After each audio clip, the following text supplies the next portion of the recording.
by request, today I am posting my jarred pickles recipe. And I vary it from time to time, but this one has been a fave, so I'm going to share it with you today. I've started with, these are the pickling cucumbers that I got from my garden in the last harvest. And I have scrubbed them with a brush, and I do that for 3 different reasons. First is to clean them.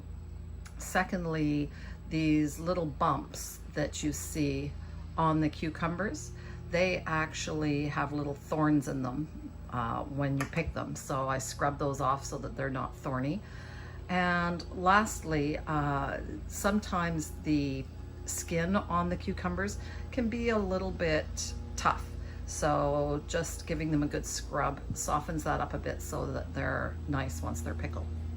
Now, so I have scrubbed these ones already, and I have separated them into 3 different sizes. So I've got my smaller ones here, which I'll pickle whole. These ones are sort of the more medium ones, and I'm going to cut them into spears. And then these really huge ones, I am going to slice for putting on sandwiches and burgers and such. Now, they can be, they can cross over from one to the other depending on what I need in my jars. So say I've got some spears, but I've got a couple of spaces, then I might take one of the larger of the small ones and cut it into spears, and so on. So this is what I'm starting with. So the first thing I do is I like to use 500 ml jars. So these are small jars, but I just prefer to have prefer not to have an unopened jar of pickles for too long in the fridge. So this way they can, as long as they're sealed, they'll keep for longer. So in the bottom of the jar, of each jar, I put a couple of slices of very thin onion. Now, white is quite mild and red is strong, so depending on how much onion flavor you want, I've used white onion today. And I've also minced 1 large clove of garlic. If you want it more garlicky, you could put some more in, or if you've got small cloves of garlic, you can put in more. The other thing that you can put in to the bottom of the jar is you could put in some sliced jalapeno if you want a little heat. You can put in some horseradish, that also brings a little bit of heat, different flavor. I'm not going to do any of that today. I've just got the sliced onion and minced garlic in the bottom.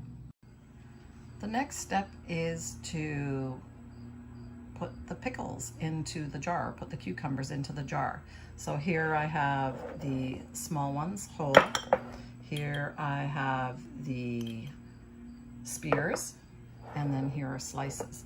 Now you're supposed to leave 1/2 inch at the top. These spears are kind of long, but I'll squish them down in there. And you want them stuffed in there pretty tight, but not so tight that you can't get them out. So that is the next step. Let's see how many jars I come up with. So I've ended up with 26 jars total. I've got 12 spears, 8 slices, and 6 whole pickles. So now let's get started on the brine. So for each 500 milliliter jar of pickles that we are making, we are going to need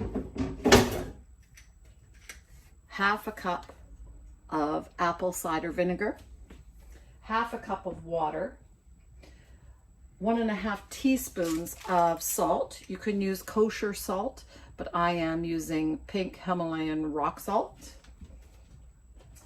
1/4 teaspoon of sugar, and I use organic unbleached sugar. 1/4 teaspoon of black peppercorns whole, and just a pinch of red chili flakes.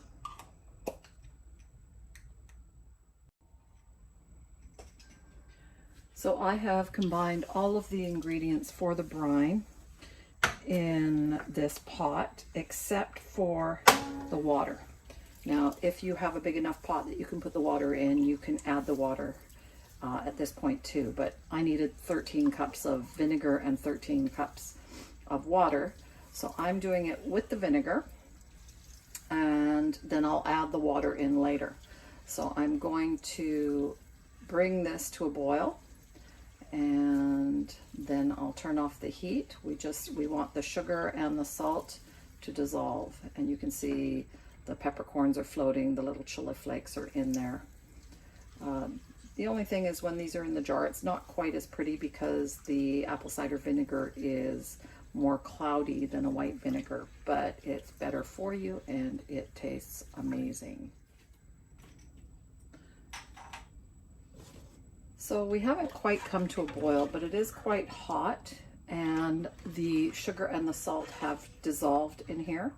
So now I'm going to use my ladle, and I'm going to fill each jar just about halfway through. Now, if you had already added the water into your mixture, you would fill it right up to the top. I'm going to go half full, and then I'm going to top it up with water.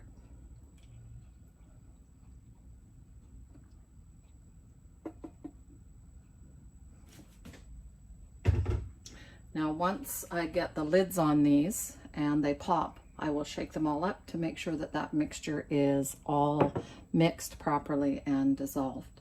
So I'm going to go ahead and fill up all of these jars now. So I have filled all 26 jars, topped them up with water, put the lids on, and you top them up to about 1/4 to 1/2 inch from the top. I've put all the lids on, and they still need to pop. I've shaken them up, and now you just let it cool, and as they cool, those lids are gonna seal nice and tight, and then you can keep them in the fridge up to 2 months. Enjoy.